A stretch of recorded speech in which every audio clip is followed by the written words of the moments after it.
Indian or is she black? This is the question Donald Trump asked about Kamala Harris at the country's largest gathering of black journalists. I didn't know she was black until a number of years ago when she happened to turn black, and now she wants to be known as black. Trump is echoing far-right and conservative accounts on social media, which have been spreading misinformation, questioning Harris's racial identity. Harris has long self-identified as both black and South Asian American. Her mother is Indian, and her father is black, making her the first black and the first Asian American U.S. vice president to serve the country.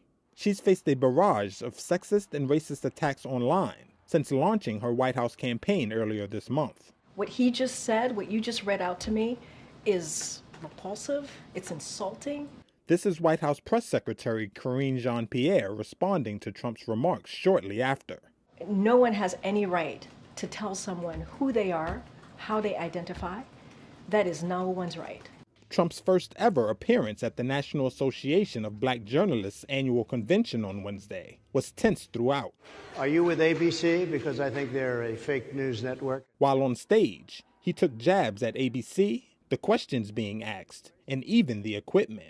2 days after that? I cannot understand your microphone. There was backlash from some members, prompting a co-chair of the convention to step down in protests. Trump has been actively courting black voters and has held events in cities with large black populations, including Atlanta. But President Joe Biden's decision to step down in favor of Harris could make it more challenging for him to hold his gains with black voters. A Reuters Ipsos poll released Tuesday showed Harris leading Trump 43% to 42%, within the poll's margin of error. Eurozone inflation edged up unexpectedly in July. Wednesday's data showed how price growth in the 20 countries sharing the euro sped up 2.6% in July, slightly up from June. A key measure of underlying growth in prices, which excludes energy, food, alcohol and tobacco, failed to show the expected decline and came in unchanged at 2.9%.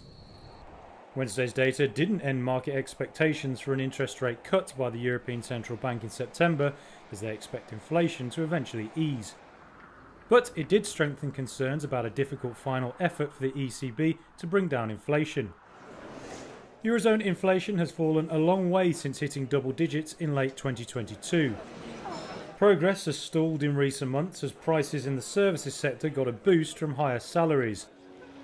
In a small positive sign for the ECB, services price growth eased very slightly to 4% in June. The central bank started cutting rates last month. Over the next year or so, it's expected to slowly further cut some of the steepest hikes it has ever made. Rolls-Royce shares soared to a record high on Thursday, jumping 11%. Investors toasted the engineering giant's latest update as the British firm said it would restart its dividend after it upgraded forecasts for this year. Rolls-Royce now forecasts underlying operating profit of up to $2.95 billion. That's hundreds of millions up on the number it guided for in February and well ahead of market expectations. CEO Tufan Ergin-Bilic said his transformation of the company was proceeding with pace and intensity. The plane engine maker had not paid a dividend in 4 years when flying stopped during the pandemic. A strong first half performance saw underlying operating profit rise to $1.47 billion, close to double last year's figure.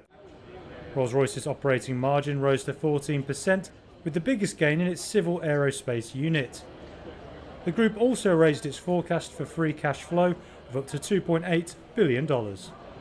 A court in Guinea found former junta leader Musa Dadis Camara guilty of crimes against humanity for a 2009 stadium massacre, as well as 7 other military commanders. The court said on Wednesday that the charges including murder, rape, torture, and kidnapping were reclassified to crimes against humanity.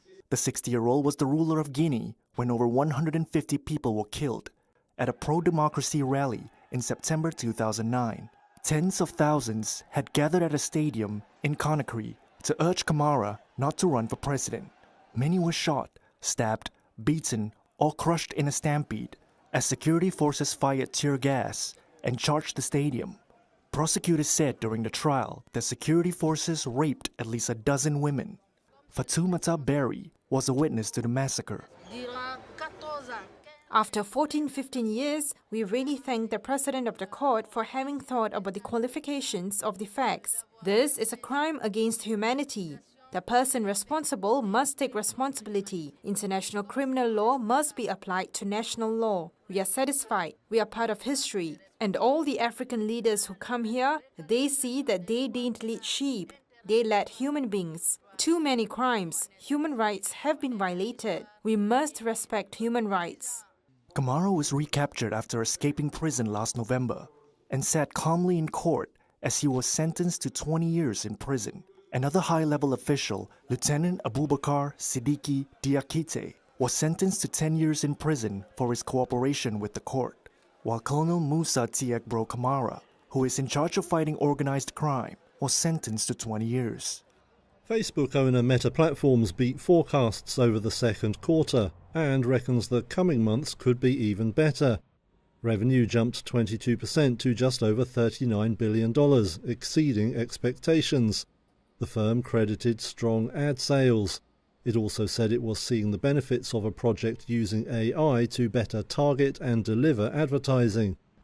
Like rivals, Meta is investing heavily in the technology, but it left its total expense forecast for the year unchanged at up to $99 billion. Meta's previous enthusiasm for the metaverse is working out less well. Losses at its Reality Labs unit, which makes VR headsets and smart glasses, widened to almost $4.5 billion, and the company says that number is set to increase meaningfully in the months ahead. Overall, however, Meta is feeling bullish. It now forecasts a third-quarter revenue range that is ahead of analyst estimates. The robust outlook saw Meta shares rise close to 7% in US after-hours trade. It also boosted ad-reliant social media peers like Snap, which gained 3%. Republican presidential candidate Donald Trump repeatedly has gone after the presumptive Democratic presidential nominee Kamala Harris for her work dealing with illegal crossings at the U.S.-Mexico border. As borders are, Kamala threw open our borders and allowed 20 million illegal aliens to stampede into our country from all over the world. But experts say Harris wasn't really a border czar at all. The vice president was asked to deal with the root causes of migration from Central America as illegal border crossings were rising in 2021. President Joe Biden asked Harris to lead diplomatic efforts to reduce poverty, violence, and corruption in the Northern Triangle countries of Guatemala, Honduras, and El Salvador, as well as engage with Mexico on the issue. But she didn't control the U.S.-Mexico border. Alan Burson, the former border czar under Presidents Barack Obama and Bill Clinton, told Reuters that his job was to coordinate border law enforcement across a group of federal agencies, maintain channels of communication between those agencies and state and local governments, and establish working liaison relationships with foreign governments, mainly Mexico. He said his responsibilities also included recommending strategies to the U.S. Attorney General to improve enforcement of immigration and drug laws at the border. In the words of Burson, quote, "This was not the job assigned to VP Harris, nor should it have been remitted to her office." Harris's record on migration is complicated, according to interviews with 3 current Biden officials, 13 former officials, and others tracking the issue. Some 7 million migrants have been arrested illegally crossing the U.S.-Mexico border under the administration of U.S. President Joe Biden, according to government data, all-time highs that have fueled Republican criticism. However, by May of 2021, the number of migrants crossing from Guatemala, Honduras, and El Salvador fell, although experts say the impact of Harris's efforts remain unclear. Immigration is the 3rd highest concern of U.S. voters behind the economy and extremism, according to a Reuters Ipsos poll in June. At that time, voters favored Trump's approach to immigration over Biden's 44% to 31%. As president, I will bring back the border security bill that Donald Trump killed, and I will sign it into law.